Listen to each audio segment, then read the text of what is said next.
Hi there, I'm from St. Louis, Missouri, and just like you guys, I'm in a relationship with a beautiful Chinese girl from Guangdong province. She's currently with me in Missouri on a green card. She's divorced once, and we have been married for now for 1 year. We've been trying to have a child, but we haven't been successful yet. I love her very much, but she's insisting that we move to her hometown and stay with her family for at least a year because she's worried that her parents will get old and fall ill. I told her that I'm the only source of income, so I can't just leave my job and stay in China for a year. As understanding as I'm trying to be, she's basically make this whole thing a make or break situation. Is this normal? That's kind of sucky. I feel you, dude. First of all, thanks for being patrons. That's where they support us, patreon.com/SerpentZA and Law86. I'm finding it very hard to hold back on this. Please be nice. I'm going to be nice. This guy's got feelings. Yeah, of course he does. His wife's got feelings. I made a video, Are Chinese Women Heartless? I suggest that you watch that. He's probably seen it. Yeah. Let's be a little more personal. Family comes first. Right. And screw your income, screw your feelings, screw you, because if my parents are going to be sick, I'm going there and I'm going to go and stay with them. You know, that happened to another friend of mine very recently where his wife, also a very similar situation, his wife's mother is elderly and getting sick. So she's like, I have to go and stay with her because she's getting ill. Sure. Okay, whatever. So she went because he couldn't leave his job. Right. And she stayed there for like 6 months or something and kept every time. It was supposed to be like 2 months. Right. And then every time, oh no, she's still sick, so I'm going to extend it. Stay for bloody forever, right? And then the mother didn't die or anything, still kicking around. And then she came back. And then it was again, like after a couple of months, oh, my mother's sick, so I have to go back. And she just kept going. And then she was like, oh, my mother's got some kind of cancer that can't be cured in China, so we're going to bring her to the States. And brought the mother over, and it just ended up being a huge thing. Anyway, long story short, mother's still alive, still no problems. My friend had to, live without his wife for like the better part of a year. And it's an ongoing thing. It's annoying.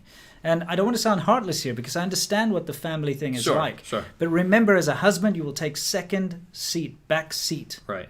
Not always, definitely in this situation, for sure. Dude, like, you may say that not always, but in 99% of all of the situations I've dealt with, when it comes to at least the older Chinese generation, remember, this guy's wife's probably in her 40s, she's divorced once, right? The older Chinese generation, the parents will always come first, especially if she's been divorced already. I think there's a huge bias because the people that are going to reach out are the people that have problems and issues. And if I can extract a piece of advice that I think you're trying to get at with your story, is that you can't just go somewhere and uproot your life based on the pretense that they're going to die, right? Yeah. Like, they may fall ill, they're growing old, and my wife says the same thing. And she's like, well, what am I going to do when they, get old and grow old and die and all this kind of stuff? Like, we have to go be with them and all this kind of stuff. I feel this, right? Yeah. At the same time, there's got to be a tit for tat because that's not only your losing situation. Yeah. And you should maybe capitulate a little bit and say, I will take some time off work and go over with you. We will go visit them if something happens, right? Sure. But we can't completely give up everything that we've built here. And maybe it's an excuse. Maybe she doesn't like living in Missouri. Maybe she absolutely hates it, right? I mean, it could be something like that. But there's no thought of what could be lost, and that is a very Chinese thing, from what I've experienced. Because they're probably all okay over there, fairly stable, wants to go back. And I've noticed this a lot. We can't assume that. But I've noticed this a lot of that demographic. Recently, 2 subscribers that I met up have gone through a similar thing where they've met fairly wealthy or fairly okay middle-class Chinese women in their 40s and 50s, okay? Parents still alive and everything.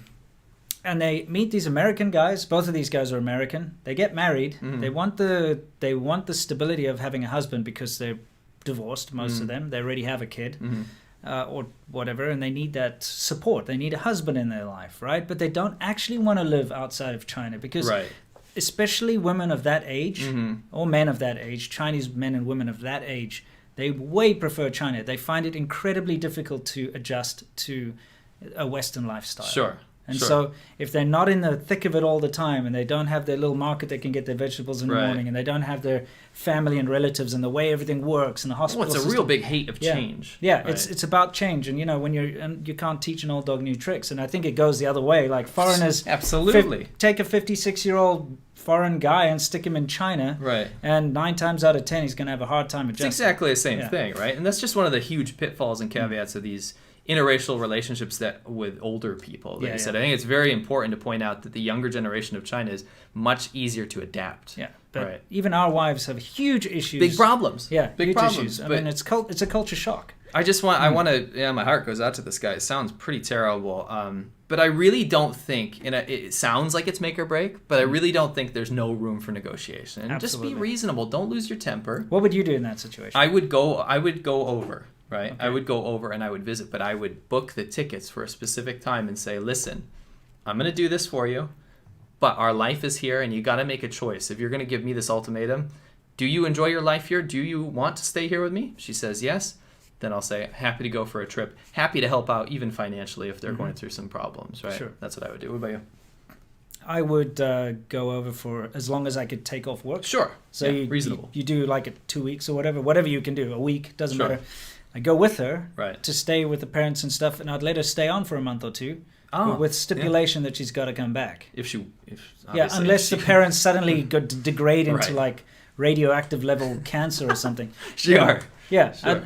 I'd let her stay on, you Yeah. know, spend more time with the family, because you can't lose your job and jeopardize your work, because when you go to China as a foreigner, you can't do anything. No. You know, and unless the guy's like got a degree and meets all these stringent requirements to get a work permit, he won't be able to work. Right. Most Chinese people, they think, oh, you can just come and teach English, but you can't. No, It'll be illegal if you do Right. it, you know, and you can get into trouble. So you have no power there, and you're in their system, and it's very difficult. So I do suggest you go over there for as long as you can stay, let her stay, and then you come back. Fair and enough. then she follows later. And if she wants to stay there until her parents peg off, then, you know, let her do that, and shows that she doesn't care about you enough. Okay. Yeah. I hope that helped, patron. Thank you so much for your support, by the way. I remember you lift my spirit, with you high is all I'm feeling, remember. Today we're going to be talking about how we were almost arrested, and we had the police called on us at Whataburger. There's something going on here. What's going on here? It's grab hags, dude. Can we do the double meat Whataburger? And I put in parentheses, just so you know what you'll be voting on later, remote pervs. And it's just right out there in the open in Chinese, because no one's going to No one's reading it. narc on each other, right? This is a Whataburger. And Whataburger it is. Lesson number 1, your shoe will always fly off. Why is this? And we got the cops called on us and actually were questioned by the police. Yeah. Because of your stupid contraption you made me wear.